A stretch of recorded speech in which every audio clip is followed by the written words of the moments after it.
अस्सलाम वालेकुम dear friends, welcome to my YouTube channel वांगशन वन शॉट एफ। उम्मीद करती हूँ कि आप सब लोग अच्छे होंगे और खुश और हेल्दी होंगे। सो गाइस, आज का न्यू पार्ट लेकर आ चुकी हूँ। उम्मीद करती हूँ कि ये वाला स्टोरी आपको बहुत ज़्यादा अच्छा लग रहा है। अगर आप मेरे चैनल पर न्यू हो तो प्लीज़ चैनल को सब्सक्राइब, वीडियो को लाइक, कमेंट, शेयर ज़रूर करना। तो चलिए आगे बढ़ते हैं, स्टोरी पर स्टार्ट करते हैं न्यू पार्ट को। तो इस पार्ट में हमने देखा था कि वांग जी बहुत ज़्यादा गुस्सा हो गया था क्योंकि मैडम यू वेंग के ऊपर हाथ उठाने वाली थी। उसने मैडम यू को बहुत सारी बातें सुनाया। इधर लान कुरैन ने कहा, हाँ सही कहा तुमने, अब तो तुम यही करोगे ना, क्योंकि अब तुम्हारे लिए ओमेगा बहुत मायने रखता है। वांग जी ने कहा, ऑफ कोर्स अंकल, मेरे लिए बहुत मायने रखता है क्योंकि ये मेरी वाइफ ही है और इसका ख्याल तो मुझे ही रखना पड़ेगा ना, क्योंकि कोई तो इसका ख्याल नहीं रखने वाला है। ये सुनकर अंकल कुरैन को और ज़्यादा गुस्सा आ गया और गुस्से में वो वहाँ से चला गया ऑफिस के लिए। सिचैन ने कहा, आचिंग मैं मेरा खाना पैक कर दो। आचिंग ने कहा ओके। उसके बाद उसका खाना उसने पैक कर दिया और सिचैन भी चला गया वहाँ से। मैडम यू ने कहा, विभूषण तुमने ऐसा क्यों किया, बताओ मुझे। विभूषण ने कहा, वो आंटी। वांग जी ने कहा, उसने क्या किया, उससे क्यों पूछ रहे हो, मुझसे पूछिए। शादी मैंने किया है उससे, उठाकर ले जाकर किया है, ज़बरदस्ती किया है, क्या आप कुछ करोगे। शादी हो गई है, वो मेरी ओमेगा वाइफ ही है। ये सुनकर मैडम यू ने कहा, वांग जी जो तुम कर रहे हो ना। वांग जी ने कहा, एक मिनट रुकिए, हमारे शादीशुदा लाइफ में आप लोग इंटरफेयर करने वाले कौन होते हो। मैडम यू बहुत गुस्सा हो गई। वो आचिंग के पास आ गया और उससे बात करने लगा। जियांग फेंगमियान वेंग के पास आ गया। उन्होंने कहा, विभूषण तुम ठीक तो हो ना। वेंग ने अपने अंकल को हक किया। वो बहुत रो रहा था। उसके अंकल ने कहा, मैं बहुत खुश हूँ कि फाइनली तुम्हारी शादी हो गई, मुझे तुम्हारे लिए बहुत फ़िक्र हो रहा था। लेकिन फिर वांग जी ने कहा, फ़िक्र मत कीजिए, अब वेंग यहाँ पर ठीक रहेगा और फ़िक्र करने की कोई ज़रूरत भी नहीं है क्योंकि वेंग की फ़िक्र करने के लिए उसका हस्बैंड काफ़ी है। ये सुनकर फेंगमियान ने कहा, हाँ मुझे पता है कि तुम उसका ख्याल रखोगे। वांग जी ने कहा, मैं वेंग से प्यार करता हूँ और वेंग मुझसे प्यार करता है, इसीलिए हम दोनों ने शादी कर लिया है और अगर किसी को प्रॉब्लम है तो मुझे इससे कोई फ़र्क नहीं पड़ता। फेंगमियान ने कहा, मैं बहुत खुश हूँ तुम दोनों को देखकर, ऐसे ही मेरे वेंग का ख्याल रखना। वेंग की बात सुनकर वांग जी ये बात सुनकर उसने कहा, हाँ ऑफ कोर्स मुझे ही उसका ख्याल रखना पड़ेगा क्योंकि उसका ख्याल रखने के लिए तो कोई और है ही नहीं। फेंगमियान ने अपने सिर को हाँ में हिलाया और फिर वांग जी ने उन सबको ब्रेकफास्ट के लिए इनवाइट किया और सब लोग बैठकर ब्रेकफास्ट करने लगे, जहाँ पर मैडम यू बहुत गुस्से में वेंग को घूर रहा था। उसे बहुत ज़्यादा गुस्सा आ रहा था कि वेंग की इतनी बड़ी फैमिली में शादी हो गई, वो भी लान वांग जी के साथ, जो कि सीईओ है लान कॉरपोरेशन का। उसने जियांग चंग से कहा, वेंग से ज़रा बचकर रहना, और वैसे भी वेंग बहुत बुरा है, देखना वो तुम्हारी सारी चीज़ों को छीन लेगा। आजिंग ने कहा, मॉम प्लीज़ आप फिक्र मत कीजिए, और वेंग कैसा है मैं जानता हूँ और वेंग क्या कर सकता है मैं वो भी जानता हूँ, प्लीज़ आप मुझे उल्टा पुल्टा समझाकर हमारे बीच झगड़ा मत बनाइए। ये सुनकर मैडम यू ने कहा, हाँ सही कहा तुमने, जब तुम्हें समझ में आएगा, अकल आएगी, तब तुमको पता चलेगा। चैंग ने कहा, मॉम बस कीजिए। सीन कट होता है। ऐसे ही कुछ वक्त बीतते रहते हैं। लान कुरैन वेंग को बिल्कुल पसंद नहीं करता। जब भी वेंग उसके सामने आता है तब वो वहाँ से चला जाता है और उसका मन करता है कि वो वेंग को बस घर से बाहर निकाल दे। बट वांग जी के रहते ऐसा कुछ नहीं होगा। जब भी लान कुरैन वेंग का इंसल्ट करता है, वांग जी उसके सामने ढाल बन के खड़ा हो जाता है और अपने अंकल से लड़ता है सिर्फ वेंग के लिए, क्योंकि वो वेंग से बहुत प्यार करता है और वेंग का इंसल्ट उसको सहन नहीं होता। जब भी कोई वेंग को कुछ कहता है तब वो उसका बदला ज़रूर लेता है, दो चार बात करके। इधर वेन चाओ भी अपने गम में डूबा हुआ था क्योंकि वो वेंग को लाइक करता था, बट वेंग फ़िलहाल खुश है, इसीलिए वो बिल्कुल खुश था। वो बार बार वही सी बीच पर आता है और ढलते हुए सूरज को देखता है और बस यही दुआ करता है कि वेंग हमेशा खुश रहे वांग जी के साथ। और अगर ऐसा कुछ हुआ तो वेन चाओ वांग जी को बहुत मारेगा जाकर, अगर उसने वेंग का ध्यान नहीं रखा तो। सीन कट होता है। ऐसे करते करते कुछ महीने बीत चुके थे। वेंग और वांग जी का एवरीडे मीन्स एवरीडे रोमांस चलता रहता था। वो दोनों एक दूसरे से बहुत प्यार करते थे और एक दूसरे को बहुत ज़्यादा टाइम देते थे। वांग जी वेंग को लेकर कभी कभी सिनेमा देखने जाता था, कभी कभी घूमने गया था, कभी पार्क में, कहीं पर भी, कभी नीहो सेन के घर। वो लोग बहुत ज़्यादा इंजॉय करते थे। इस दौरान उनके हनीमून की बात भी चल रहा था, जहाँ पर आचिंग और सिचैन की हनीमून की ट्रिप अंकल ने तय किया था, बट वांगजी और विंग के लिए नहीं किया था, जिससे विंग को बहुत ज़्यादा बुरा लगता है। वो लोग स्विट्ज़रलैंड जा रहे थे, जहाँ पर वांगजी ने अपनी हनीमून का डेट खुद ही फिक्स कर लिया और खुद ही जगह फिक्स कर लिया था। जब आचिंग और सिचैन दोनों ही हनीमून से वापस आए, तब विंग और वांगजी हनीमून पर लंदन में जा रहे थे, जिसे सुनकर लान कुरैन को बहुत ज़्यादा गुस्सा आया था। वो वांगजी के ऊपर काम चलाना चाहता था, लेकिन वेंचाओ बीच में आ गया, सारे काम अपने सिर में ले लिया और विंग और वांगजी को हनीमून पर भेज दिया। विंग और वांगजी लंदन में हनीमून पर गए थे, जहाँ पर वांगजी विंग से एक पल के लिए भी अलग नहीं हो रहा था और ना ही उसे छोड़ रहा था। वो दोनों रूम से ज़्यादा बाहर भी नहीं आ रहे थे और ना ही वो विंग को आने दे रहा था। उन दोनों का एवरीडे मीन्स एवरीडे चालू था। सीन कट होता है हनीमून से वापस आने के बाद। फिर विंग और वांगजी दोनों फिर से अपनी लाइफ में जीने लगे, जहाँ पर विंग अपने लिए सब कुछ कर रहा था ताकि अंकल खुश हो जाए, बट अंकल कभी भी विंग की किसी भी काम पर खुश नहीं होता है। वो हमेशा दुखी होता है और हमेशा गुस्सा करता है, और वो अक्सर चैंग के लिए गिफ्ट लेकर आता है और जियांग चैंग को गिफ्ट देता है, जिसे देखकर विंग को बहुत ज़्यादा बुरा लगता है कि अंकल उसको कभी कुछ गिफ्ट नहीं देते हैं। लेकिन वांगजी इसका ध्यान रखता है। वांगजी विंग के लिए नए नए कपड़े, कुछ गिफ्ट, शॉपिंग करवाने के लिए जाना, सब कुछ करता है ताकि विंग को कभी भी ऐसा ना लगे कि इसका प्यार कम हो गया है और उससे कोई प्यार नहीं करता है। भले ही अंकल उसका ख्याल ना रखे, लेकिन वांगजी उसका ख्याल अपने शान से रखता है। सीन कट होता है विंग और वांगजी की शादी की अब 6 महीने बीत चुके थे। इन 6 महीने में वांगजी और विंग ने बहुत कुछ किया और बहुत बहुत प्यार भी किया एक दूसरे को, बट वो लोग अभी तक अंकल को मना नहीं पाए थे और ना ही अंकल उन दोनों से खुश था और ना ही अंकल विंग को इस घर में देखना चाह रहा था। वो हमेशा ढूंढता फिरता था। विंग की गलती थी कि वो विंग को घर से निकाल दे, लेकिन वांगजी हमेशा बीच में आता था ताकि वो विंग को प्रोटेक्ट कर सके और कभी विंग को घर से निकालने नहीं दिया। सीन कट होता है जहाँ पर आज वांगजी के साथ एक बहुत बड़ा मीटिंग था और वांगजी मीटिंग के लिए गया था। घर आने के बाद वांगजी बहुत ज़्यादा उदास था। विंग ये देखकर कहा, क्या बात है लानजान, तुम इतने उदास क्यों हो? वांगजी ने कहा, वो तुम पैकिंग स्टार्ट करो। विंग ने कहा, पैकिंग क्यों? हम तो कुछ दिन पहले ही आए हैं ना हनीमून से, अब हम कहाँ जा रहे हैं? वांगजी ने कहा, हम जर्मन जा रहे हैं। विंग ने कहा, जर्मन जा रहे हैं, लेकिन क्यों? वांगजी ने कहा, मेरा एक इम्पॉर्टेंट काम आ गया है, मुझे जर्मन जाना पड़ेगा और मैं तुम्हें यहाँ पर छोड़कर नहीं जा सकता हूँ, मुझे तुम्हें अपने साथ लेकर जाना है। ये सुनकर विंग ने कहा, ये तुम कैसी बातें कर रहे हो? वहाँ पर तुम्हारा इम्पॉर्टेंट काम चलेगा और तुम मुझे अपने साथ लेकर जाओगे?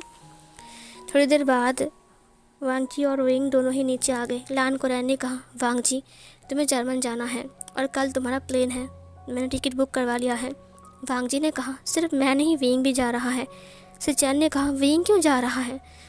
सिर्फ तो हम दोनों ही जाएंगे ना, विंग के जाने की तो कोई बात नहीं है, और वैसे भी हम बहुत जल्द आ भी जाएंगे, बस 1 हफ्ते का ही तो बात है।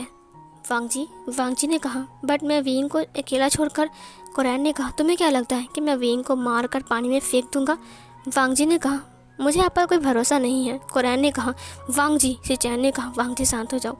विंग वहाँ पर आ गया। उसने कहा, लानसान देखो, तुम जाओ गागा के साथ, और वैसे भी 1 हफ्ते की बात है, 1 हफ्ते बाद तो तुम चले आओगे ना, कुछ नहीं होगा, तुम चिंता मत करो। आचिंग ने कहा, हाँ वांगजी, मैं हूँ ना, मैं विंग का ख्याल रखूँगा, विंग कहीं नहीं जाएगा, ठीक है?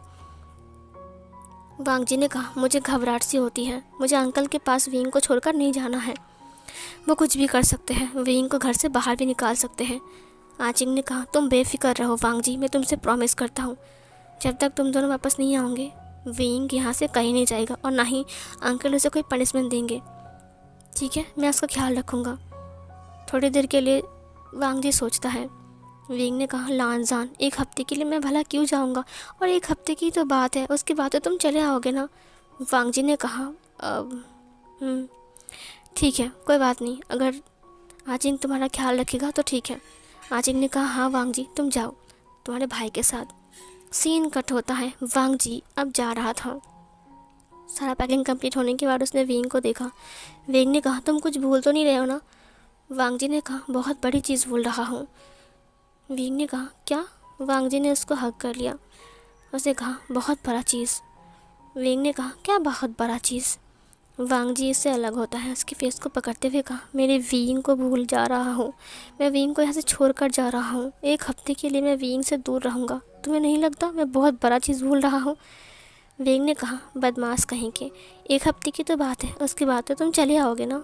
वांग जी ने वीइंग के फेस को पकड़ा और उसके लिप्स को कैप्चर कर लिया और फिर उसके लिप्स को थोड़ी देर सक करता है और फिर उससे अलग होते हुए कहा, वीइंग अपना ध्यान रखना और मुझे कॉल करना, ठीक है? कुछ भी प्रॉब्लम हो तो मुझे बताना। वीइंग ने कहा, ऑफ कोर्स लानजान। तुम्हें क्या लगता है मैं तुम्हें नहीं बताऊंगा? वांग जी ने कहा, बस अंकल से बच कर रहना, उनसे ज़्यादा कुछ बातें मत करना, ठीक है? वीइंग ने कहा, हाँ हाँ लानजान, मैं ऐसे ही करूँगा, तुम जाओ। वांग जी ने कहा, ठीक है। उसके बाद वांग जी चला गया। सिचैन के साथ प्लेन में वीइंग की आंखों से आंसू बह रहे थे। 1 हफ्ता उसे अपनी लानजान से दूर रहना पड़ेगा। सीन कट होता है। इधर जो वीइंग था वो कॉफ़ी बना रहा था। नेक्स्ट मॉर्निंग कॉफ़ी बनाने के बाद वो अंकल कुरैन के पास गया कॉफ़ी देने के लिए। अचानक कॉफ़ी का जो मग था वो नीचे गिर गया और उसके फाइल में गिर गया, जो फाइल अंकल कुरैन चेक कर रहा था। इसे देखकर वीइंग बहुत घबरा गया और जियांग चैंग भी। उसने कहा, ये क्या कर दिया विभूषण? अंकल कुरैन को बहुत ज़्यादा गुस्सा आ गया। उन्होंने वीइंग को एक थप्पड़ मारते हुए कहा, यू इडियट कहीं के, तुमने क्या किया? देखो। विभूषण ने कहा, आई एम सॉरी अंकल, मुझे पता नहीं था कि ये ऐसे गिर जाएगा अचानक से, मुझे माफ़ कर दीजिए। कुरैन ने कहा, माफ़ कर दूँ? तुमने क्या कर दिया? मेरी इतनी मेहनत पर तुमने पानी फेर दिया। मैंने कितनी मेहनत से ये फाइल रेडी किया था, तुम्हें पता भी है इसकी कीमत क्या है? वीइंग ने कहा, मुझे माफ़ कर दीजिए अंकल, सच कह रहा हूँ, मुझे पता नहीं था कि ये पानी ऐसे गिर जाएगा, मैं सच कह रहा हूँ। ये सुनकर अंकल कुरैन को और गुस्सा आ गया। उन्होंने कहा, निकलो मेरे घर से, अभी निकलो। वीइंग ने कहा, मैं उसने वीइंग के हाथ को पकड़ लिया और वीइंग को घसीटते हुए घर के बाहर लेकर आ गया। उन्होंने कहा, दफ़ा हो जाओ यहाँ से, जब तक तुम यहाँ पर हो तब तक कुछ ना कुछ होता रहेगा। पता है, जब से तुम हमारी लाइफ में आए हो तब से हमारी लाइफ इधर उधर हो गई है, कुछ भी ठीक नहीं है, सब कुछ गलत हो रहा है और सब कुछ उल्टा पुल्टा हो रहा है, नुकसान हो रहा है, कुछ भी ठीक नहीं है, समझे? वहाँ पर आचिंग आ गया। उसने कहा, आशियन। फिर अंकल कुरैन ने कहा, बस आचिंग, तुम उसे मत रोको, जाओ यहाँ से, दफ़ा हो जाओ यहाँ से। अगर आइंदा तुम मेरे घर के आसपास भी दिखे ना तो मैं तुम्हें नहीं छोड़ूंगा, समझे? विभूषण ने कहा, अंकल मुझसे गलती हो गई, मुझे घर से मत निकालिए, मैं सच कह रहा हूँ, मुझसे गलती हो गई, गलती से वो गिर गया, मैं दोबारा ऐसा नहीं करूँगा। अंकल कुरैन ने कहा, जब तक तुम मेरे घर में हो तब तक मेरे घर में सब कुछ ठीक नहीं होगा, तुम मेरे घर से बाहर निकलो, समझे? अभी के अभी। आचिंग सामने आ गया। उसने कहा, अंकल आप विभूषण को ऐसे घर से नहीं निकाल सकते हो। ये सुनकर अंकल कुरैन ने कहा, आचिंग तुम बीच में मत आओ। आचिंग ने कहा, मैं बीच में आऊँगा क्योंकि वांग जी ने मुझसे कहा है वीइंग का ध्यान रखने के लिए और मैं वीइंग का ध्यान रखने वाला हूँ। अंकल कुरैन ने कहा, आचिंग ने कहा, अंकल आप वीइंग को घर से नहीं निकाल सकते हो क्योंकि ये घर वीइंग का हस्बैंड का है, वीइंग अपने हस्बैंड के साथ इस घर में रहता है। अंकल कुरैन ने कहा, आचिंग ने कहा, जब तक उसका हस्बैंड यहाँ पर नहीं आता तब तक आप उसे इस घर से नहीं निकाल सकते हो, आपके पास कोई राइट नहीं है, समझे? एक बार वांग जी आ जाए, वांग जी के साथ बात कर लीजिए, उसके बाद आप चाहो तो वीइंग को घर से निकाल सकते हो, लेकिन उसके हस्बैंड जब यहाँ पर नहीं है तो आप उसे ऐसे घर से बाहर नहीं निकाल सकते हो अंकल, ये आपके ऊपर राइट नहीं होता। ये सुनकर कुरैन ने कहा, तुम मुझसे ज़बान लड़ा रहे हो? आचिंग ने कहा, हाँ मैं ज़बान लड़ा रहा हूँ और मुझे हक है ज़बान लड़ाने का क्योंकि विभूषण मेरा भाई है, और दूसरी बात वांग जी मेरा देवर है, और तीसरी बात मैं इस घर का सन इन लॉ हूँ, मेरा भी इस घर के ऊपर कोई राइट है, सिचैन मेरा हस्बैंड है, तो आपका कोई राइट नहीं है कि आप हम दोनों को या फिर विभूषण को घर से बाहर निकाल दो जबकि हम दोनों का हस्बैंड यहाँ पर मौजूद नहीं है। कुरैन ने कहा, मैं तुम्हें देख लूँगा विभूषण, सच कह रहा हूँ, मुझे बहुत गुस्सा आ रहा है। वीइंग का सिर चकराने लगा। उसने कहा, गगा। वीइंग नीचे गिर गया। आचिंग ने कहा, वीइंग। उसने वीइंग को पकड़ लिया। वो वीइंग को लेकर अंदर आ गया जहाँ पर वीइंग बैठा हुआ था। उसने वीइंग के ऊपर पानी दिया। वीइंग को होश आया। वीइंग ने कहा, गगा। कुरैन ने कहा, ये सब इसका नाटक है, बस हमारे घर में रहने के लिए, इसका कुछ नहीं हुआ है, पता है? अचानक वीइंग को वॉमिटिंग का फील होता है और वीइंग दौड़ने लगता है बाथरूम की तरफ, जहाँ पर जाकर वीइंग बहुत ज़्यादा उल्टी करने लगता है। इसे देखकर आचिंग बहुत घबरा गया। उसने कहा, ये विभूषण को क्या हो गया, तबीयत ख़राब है क्या तुम्हारा विंग? विंग ने कहा मेरा सिर चकरा रहा है। विंग को बिठाने के बाद उसने कुरैन को देखा। कुरैन ने कहा ओके मैं डॉक्टर को बुला रहा हूँ। ये बोलकर उसने अपनी फ़ोन को बाहर निकाला और फिर डॉक्टर को कॉल किया। थोड़ी देर बाद वहाँ पर एक फ़ीमेल डॉक्टर आ गई, हमारा वेंचिंग आ गई। वेंचिंग ने कहा क्या बात है, मुझे इतना अर्जेंट बुलाया अंकल? ये सुनकर आचिंग ने कहा वेंचिंग तुम आ गए, देखो ना वेंग को क्या हो गया है, उसका सिर चकरा रहा है, उसको उल्टी हो रही है, न जाने उसे क्या हुआ है, वो बेहोश भी हो चुका था, अच्छे से खाना नहीं खा रहा है आजकल, पता नहीं उसे क्या हुआ है। वेंचिंग ने कहा चलो हटो। वो हट गया, वो विंग के पास बैठ गया। उसने कहा विंग नेक्स्ट मंथ तुम्हारा हिट आया था? विंग ने कहा नेक्स्ट मंथ नहीं आया था, और इस मंथ भी नहीं आया है, और पिछले मंथ आया था। ये सुनकर वेंचिंग ने कहा ठीक है रुको। उसके बाद वो विंग को चेक करता है। चेक करने के बाद उसने विंग को एक किट देते हुए कहा जाओ इसको थोड़ा टेस्ट करके आओ, मुझे दिखाओ ठीक है। विंग ने कहा ये तो प्रेगनेंसी किट है ना? उसने कहा हाँ जाओ जाओ बाथरूम के अंदर जाओ। विंग ने कहा ठीक है। विंग जाता है और जाने के बाद वो उसे टेस्ट करता है और फिर वेंचिंग को आकर दिखाता है। वेंचिंग थोड़ी देर देखने लगता है। धीरे धीरे करके वो लाइंस बन रहे थे, वहाँ पर 2 लाइंस था, पॉजिटिव रिजल्ट आया था। इसे देखकर वेंचिंग ने कहा मुझे लगा ही था। विंग ने कहा कि क्या हुआ है? वेंचिंग ने कहा बहुत बड़ा रोग हुआ है तुम्हें, अब तुम्हें बहुत ज़्यादा खाना भी खाना पड़ेगा। लान कोरैन ने कहा इसे ऑपरेशन करना पड़ेगा क्या? ये सुनकर वेंचिंग ने कहा नहीं ऑपरेशन की ज़रूरत नहीं है, लेकिन इसे अच्छी खाना खिलाना पड़ेगा, फ्रूट्स खाना पड़ेगा, जूस खाना पड़ेगा, भारी काम करना बंद करना पड़ेगा, और बहुत ज़्यादा खाना ठूसना पड़ेगा अपने अंदर, बहुत हेल्दी खाना। ये सुनकर विंग ने कहा लेकिन क्यों, मुझे समझ में नहीं आ रहा है, मुझे ऐसा क्या हुआ है जो मुझे खाना खाना पड़ेगा बहुत हेल्दी? वेंचिंग ने कहा क्योंकि अब तुम अकेला नहीं हो ना विभूषण। विंग ने कहा अकेला नहीं हूँ मतलब? कौन है मेरे साथ? आचिंग को छोड़कर तो मेरे साथ कोई भी नहीं है। आचिंग ने कहा तुम ये सब कैसी बातें कर रहे हो वेंचिंग, सीधा सीधा बोलो ना क्या हुआ है विभूषण को, वो ठीक तो है ना? क्या हम डॉक्टर के पास जाए, दूसरे कोई डॉक्टर के पास? वेंचिंग ने कहा नहीं, फ़िलहाल तुम्हें विंग का ध्यान रखना पड़ेगा क्योंकि विंग प्रेग्नेंट है 2 मंथ का। ये सुनकर विंग बैठ गया और लान कोरैन के दिमाग घूम गया। उसने कहा क्या? फिर वेंचिंग ने कहा जी हाँ अंकल, आपके घर ग्रैंड चाइल्ड आ रहा है, विंग प्रेग्नेंट है। ये सुनकर अंकल कोरैन हैरान थे। उसने कहा विंग प्रेग्नेंट है? कैसे कब? वेंचिंग ने कहा अंकल क्या अजीब सी बात कर रहे हो, कैसे कब मतलब? विंग की शादी हो गई है, और वैसे भी आचिंग मेरी बात सुनो, विंग को 2 मंथ से हीट नहीं आया है, इसका मतलब वो 2 मंथ का प्रेग्नेंट है। तो मेरी बात कान खोल कर सुनो, उसका ध्यान रखना ठीक है, उसे भारी भरकम काम करने मत देना, और उसे थोड़ा थोड़ा करके खाना खिलाना, हल्का फुल्का सा खाना, फ्रूट्स सैलड, उसके बाद जूस, ठीक है।